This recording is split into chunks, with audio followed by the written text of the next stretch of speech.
None Niki Property Rwanda nk'ibisanzwe njye nitwa Kelsey. Aha rero turi ni i Remera ahazwi nko kuri Alpha Place hafi ya Grand Legacy Hotel. Uvuye ku muhanda principal rero kugira ngo ugere hano turi byatwara iminota 2 yonyine. Tukaba twabazaniye rero iyindi nzu nziza nini ku mafaranga make cyane, ninkubwira ngo make cyane umve make cyane bitewe n'ahantu duherereye. Inzu twabazaniye ikaba ifite ibyumba 3, dushe 2, ikaba ifite salon, salle à manger, ikaba ifite n'igikoni cyiza kigezweho, ikaba ifite na annex zo hanze ndetse ikaba ifite na parking yajyamo imodoka imwe. Hanyuma iyi nzu yacu rero nkuko nabibabwiye iri ahantu heza hari abaturanyi hafi y'umuhanda bitagoranye kwinjizamo imodoka. Mbega iyi nzu yacu ni nziza cyane, ikaba iri kugurishwa gusa amafaranga miliyoni 65 kandi hakazamo n'ibiganiro.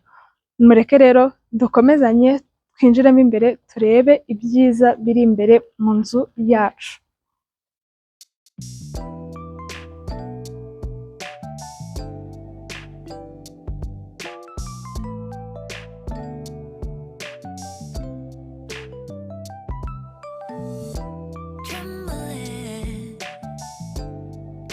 Like October skies,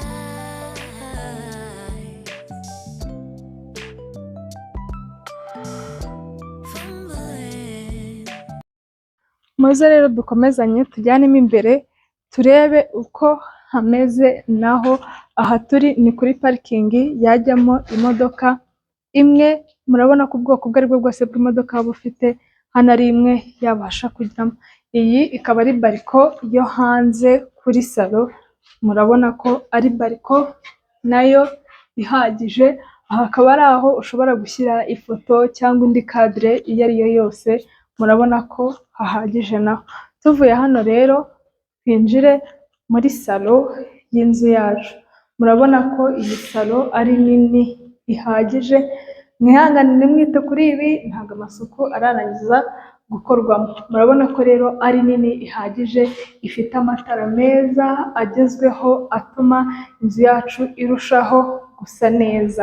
Tuvuye hano rero aha turi ni muri salle à manger. Murabona ko nayo ihagije, set zose za table à manger washaka gushyiramo hano zajyamo.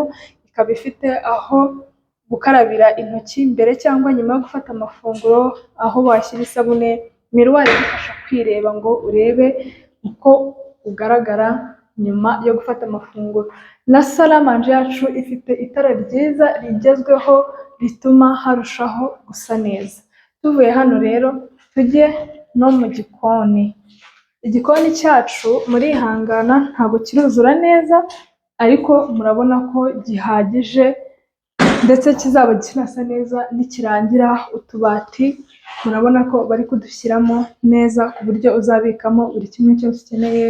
Hari umwanya wa frigo, umwanya wa cuisinière, mbese kizaba gisa neza. Tuvuye hano rero mu gikoni tunagende tujye kureba ibyumba by'inzu yacu. Kureba ibyumba, tugiye guhera ku byumba 2 ariko bisangiye ubwogero bumwe. Aha turi ni mu cyumba cya mbere. Murabona ko gihagije ubwacyo ku muntu umwe. Nicyo ngicyo rwose, ntabwo wakenera ikirenze iki.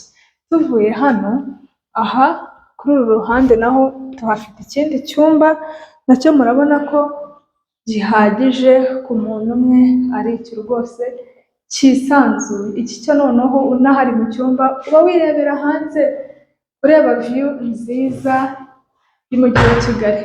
Ibi byumba rero uko ari 2 bikaba bisangiye iyi dushe. Murabona ko ari nziza kandi igezweho, ifite amazi yo hejuru. Murabona ko iyi dushe rwose ihagije ku bantu 2.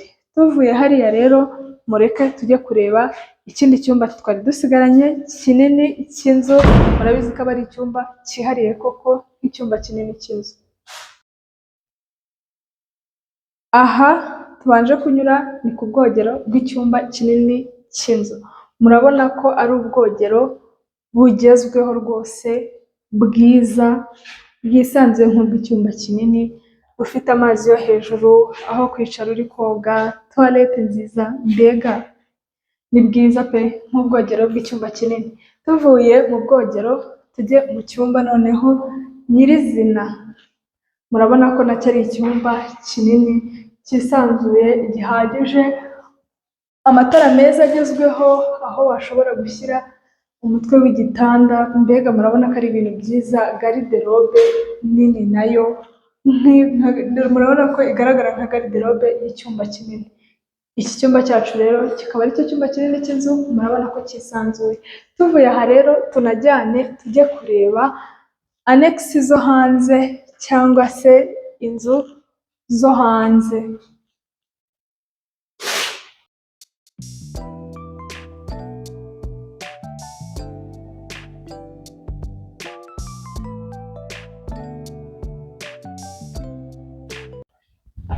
Aha twinjiye ni kuri anekisi zo hanze, ariko duhita duhingukira ku gikoni. Murabona ko ari igikoni cyiza kinini ushobora guteka ubwoko butatu bw'ibiryo butandukanye.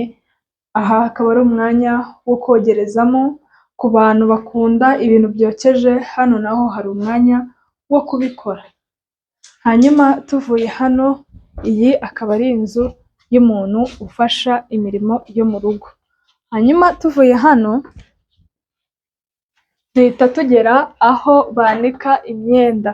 Murabona ko ari ahantu heza ndetse udashobora no kuba wakanika n'imyenda yawe ngo bayibe.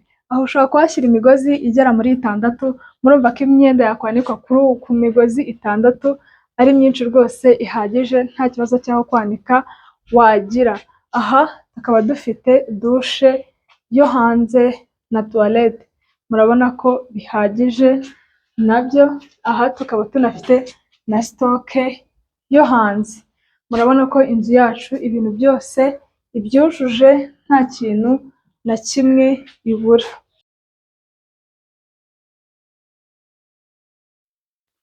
Nk'uko rero mwabibonye, mubonye ko inzu yacu yisanzuye ihagije ku muryango. Nk'uko twabibabwiye, ikaba ifite ibyumba 3, dushe 2, salo, salamanje ndetse n'igikoni cyiza kigezweho cyo mu nzu.